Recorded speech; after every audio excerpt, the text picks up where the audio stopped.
भारत की इकोनॉमी दूसरी लहर के कारण थोड़ी डगमगा सी गई है, लेकिन हम भारतवासियों ने वो कर दिखाया है जो किसी और देश के लोगों ने नहीं किया। टैक्स तो लगभग सारे ही देश के नागरिक देते हैं, पर इस महामारी के कारण कई सारे देश की अर्थव्यवस्था पूरी तरह से चौपट हो गई है, लेकिन हमने वो कमाल कर दिखाया है जो किसी ने नहीं किया।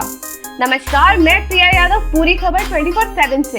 दरअसल कई बड़े अखबारों से और सरकार की तरफ से खबर निकलकर आ रही है कि जीएसटी कलेक्शन ने अब तक सारे रिकॉर्ड तोड़ दिए हैं।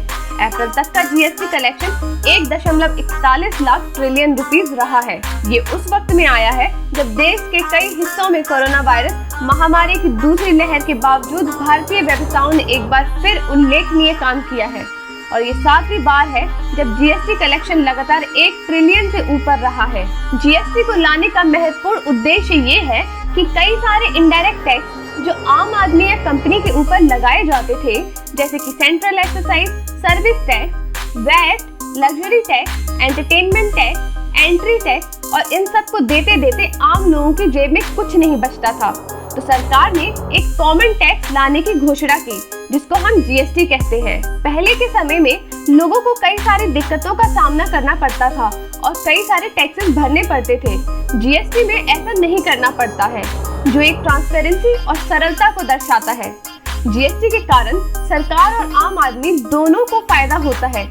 लोगों को एक टैक्स भरना पड़ता है और सरकार की कलेक्शन में भी तेजी आती है। सरकार ने एक ऑफिशियल स्टेटमेंट जारी करते हुए बोला है, देश के कई हिस्सों को प्रभावित करने वाले कोरोना वायरस महामारी की दूसरी लहर के बावजूद भारतीय व्यवसायों ने एक बार फिर से रिटर्न फाइलिंग आवश्यकताओं का अनुपालन करते हुए महीने के दौरान समय पर अपने जीएसटी के बकाया का भुगतान किया है। अगर मार्च की बात करें तो GST collection 1.23 lakh trillion rupees था और अभी का 1.41 लाख ट्रिलियन रुपीस, मतलब कि 14% ज्यादा कलेक्शन हुआ है। और एक बात गौर करने वाली है कि पिछले महीने के मुकाबले डोमेस्टिक ट्रांजैक्शन में 21% का उछाल देखने को मिला है। भारत में कोरोना की लहर के बावजूद भारतीय अर्थव्यवस्था दोबारा लौटकर आ रही है। ये बात दूसरे देशों को तो पचेगी ही नहीं, लेकिन हम लोगों को भी विश्वास नहीं हो रहा, क्योंकि 2 दिन पहले एसबीआई की रिपोर्ट ने एक अनुमान लगाया था कि अप्रैल महीने का जीएसटी कलेक्शन 1.15 से 1.2 लाख ट्रिलियन रुपीस का रहेगा, लेकिन जो सरकारी आंकड़े आए हैं उसने हम सबको हैरान करके रख दिया है। पिछले साल के लॉकडाउन के कारण जीएसटी कलेक्शन कुछ खास नहीं था, क्योंकि लॉकडाउन के कारण सारी इकोनॉमिक एक्टिविटीज ठप पड़ी थी, और इस फाइनेंशियल ईयर के फर्स्ट क्वार्टर के आंकड़े साफ दर्शाते हैं कि ये क्लियर इंडिकेटर है इकोनॉमिक रिकवरी का। यहाँ पर एक्सपर्ट्स का कहना ये है कि all time high GST collection आगे भी देखने को मिलेगा, लेकिन आने वाले वक्त में ये गिर भी सकता है,